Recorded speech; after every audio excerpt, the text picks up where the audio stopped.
မင်္ဂလာပါဗျာ STANOL မြန်မာကုမ္ပဏီရဲ့ဗီဒီယိုစီစဉ်ကနေပြီးတော့မှကြိုဆိုလိုက်ပါတယ်ဒီနေ့ဗီဒီယိုမှာတော့ကျွန်တော်တို့ကုမ္ပဏီမှာဝယ်ယူသွားတဲ့ India brand Perfect Diesel Generator 400 kVA ကို62လမ်း100နဲ့100နဲ့ကြာမှရှိတဲ့ Roto Eye Care Center site ကိုတွားရောက်ပို့ဆောင်တက်ဆင်ပေးနေတာကိုပြသပေးနေတာဖြစ်ပါတယ်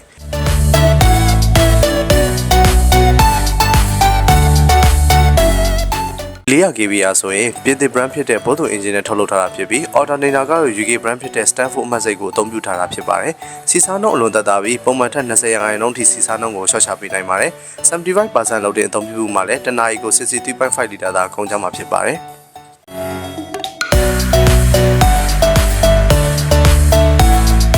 brand အနေနဲ့နှစ်နှစ်သို့မဟုတ်မောင်းနှင်ချိန်နိုင်2000ထိပေးထားပြီးအာမခံကာလအတွင်းမှာ service schedule အနေနဲ့နိုင်900ပြည်တိုင်း preventative maintenance ကို service charges free အနေနဲ့ STANOL မြန်မာကုမ္ပဏီမှာကျွမ်းကျင် engineer များမှဝင်ရောက်ပေးသွားမှာဖြစ်ပါတယ်။